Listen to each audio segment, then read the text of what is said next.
भारत के हरियाणा प्रदेश में भिवानी, जो प्रदेश की छोटी काशी भी मानी जाती है, वहाँ पर 29 जुलाई 2019 को भारत माता मंदिर, इसका भूमि पूजन और शिलान्यास हुआ। माई महाराज, जो वहाँ के कामाख्या पीठ के प्रमुख श्रेष्ठ संत हैं, उनकी अध्यक्षता में संपन्न यह भूमि पूजन शिलान्यास धीरे धीरे भारत माता मंदिर की प्रतिष्ठा की ओर बढ़ रहा है। मुझे ये सौभाग्य मिला कि अपने हाथों से उसका भूमि पूजन संपन्न किया और शिलान्यास भी किया। उस समय सैकड़ों नहीं हजारों हजार में नगरवासी, आसपास के ग्रामवासियों के साथ साथ अलग अलग स्थानों से पूज्य संत वृंद भी उपस्थित थे। बहुत भव्य कार्यक्रम से यह शुभारंभ हुआ। इस भारत माता मंदिर का एक वेबसाइट भारत माता मंदिरम, वह भी लॉन्च किया गया है, जिससे इस प्रकल्प की छोटी बड़ी सभी जानकारियां प्राप्त हो सकेंगी। और जो कोई जानकारियों में कुछ ऐड करना चाहे, परिवर्तन चाहे, तो वह सत्य तथ्यों के साथ भेजते रहें, ताकि वेबसाइट लगातार एनरिच, समृद्ध होती चली जाए। रामायण काल के अंदर प्रभु राम जब अयोध्यापति बनकर सिंहासन पर बैठे, उस समय उनके बारे में प्रसिद्ध था, सप्त द्वीपों सप्त सरोवरों सम्राट थे। यानी पूरा विश्व 7 महासमुद्रों और 7 द्वीपों के अंदर वर्गीकरण था। और प्रभु की राम के रूप में जो भी सूचनाएं जाती थी, वो विश्व पालन करता था। और इसलिए विश्व के अंदर एकमात्र राम राज्य ऐसा राज्य रहा और व्यवस्था रही, ऐसा गवर्नेंस रही, जिसके पैरेलल अभी तक विश्व में कोई और राज सत्ता मानी नहीं गई है। उसके पश्चात 5200 वर्ष पूर्व जब महाभारत का युद्ध हुआ, महाभारत के युद्ध के पश्चात राजसूय यज्ञ के बाद महाराजा युधिष्ठिर गद्दी पर बैठे।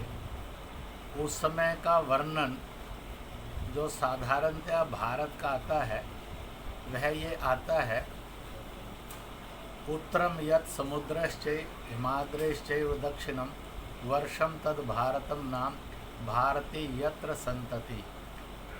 यानी उत्तर में जिसके हिमालय है, जो वर्तमान में हिमालय दिखाई देता है, यानी वह त्रिविष्टभ, जिसको तिब्बत कहते हैं, वहाँ है। और दक्षिण की ओर हिंद महासागर, जिसको उस समय इंदु सरोवर भी कहा जाता था, आज इंडियन ओशन भी कहा जाता है, वह है जिसमें श्रीलंका और मालदीव आदि स्थापित हैं। प्रश्न खड़ा होता है, इस भारत के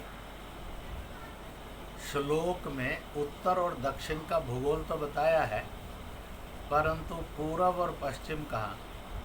अगर हम पूर्व की तरफ मध्य हिमालय से कैलाश मानसरोवर या सगर माथा से पूर्व की ओर जाएंगे, ऐसे ही हिंद महासागर इंदु सरोवर से भी पूर्व की ओर जाएंगे, तो जिसको इंडोनेशिया कहते हैं, यह हिमालय की अंतिम पर्वत श्रृंखला का भूभाग है। और यहीं आकर समुद्र इंदु सरोवर हिंद महासागर से अपना नाम परिवर्तित करता है। यानी पूर्व में जहाँ हिमालय और इंदु सरोवर मिलते हैं, ऐसा इंडोनेशिया। अगर पश्चिम की तरफ जाएंगे तो जिसको आज ईरान कहते हैं, वह हिमालय की पर्वत श्रृंखलाओं का अंतिम छोर है और वहीं आकर हिंदू सरोवर हिंद महासागर का नाम भी परिवर्तित होता है और एक नया सागर वहाँ से प्रारंभ होता है। इसलिए उत्तर में हिमालय यानी त्रिविष्टप, दक्षिण के अंदर हिंद महासागर यानी हिंदू सरोवर, पूर्व के अंदर इंडोनेशिया और पश्चिम के अंदर ईरान। अगर आज इस सांस्कृतिक भारत, जिसमें अनेक छोटे बड़े गणराज्य थे, वह सब गणराज्य का समीकरण बनते चले गए और आज लगभग यह 54 देशों का समूह बनता है, जिस पर युधिष्ठिर राजकीय सत्ता का रूप धारण करके और गद्दी नशीन हुए थे। उस समय भी ये छोटे बड़े गणराज्य थे और इनको अपनी अपनी स्वायत्तताएं और स्वतंत्रताएं प्राप्त थी, परंतु one culture one people, so good governance by one law हो। इसलिए ये सब भारत की केंद्रीय सत्ता से जो भी जन कल्याणकारी विकास की, शिक्षा की योजनाएं बनती थी, उनका पालन करते थे। और उसके साथ ही जो सबसे खूबसूरत बात थी कि इस भारत में विश्व की सर्वाधिक विश्वविद्यालय थे। तक्षशिला था, नालंदा था, शारदा था, विक्रम था और भी ऐसे अनेक विश्वविद्यालय थे।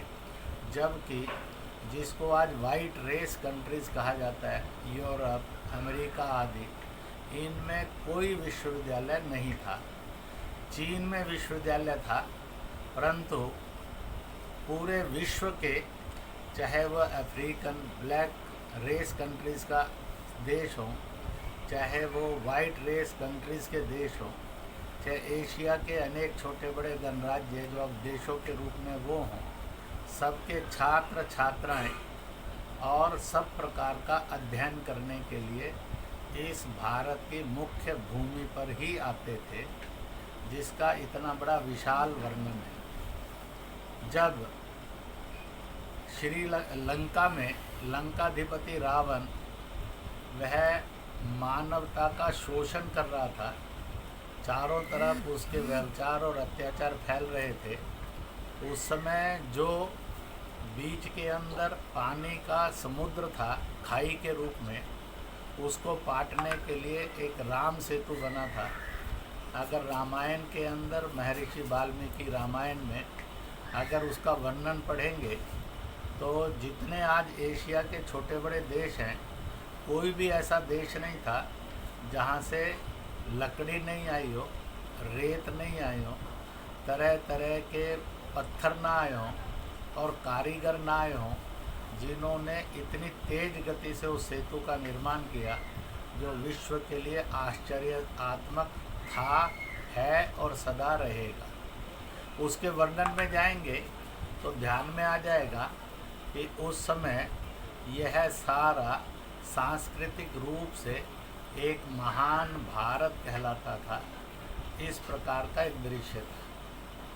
सनातन मत था, अनेक प्रकार के उपमत पंथ थे, परंतु सब में समन्वय रहे। इस रूप में जब कलयुग आया तो उसके प्रारंभ के 2000 साल शांति रही, बिना युद्धों के, संघर्षों के समाज और राष्ट्र जीवन और विश्व के मानवता का जीवन चलता रहा। परंतु 3000 वर्ष पूर्व युद्धों का भी श्री गणेश हुआ और मत पंथों का भी आविर्भाव भारत में नहीं, विश्व की धरती पर होने लगा। इसलिए यहूदी मत आया, पारसी मत आया, ईसाईयत आई, इस्लाम आया, इन बिटवीन और इनसे पूर्व बौद्ध मत, जैन मत, फिर सिख मत आए। अब तो मत और उनके उपमत, पंथ, मजहब और उनके उपपंथ, उपमजहब इतने अधिक हो गए हैं कि उनको जानना और समझना यह भी एक बड़ी चुनौती है।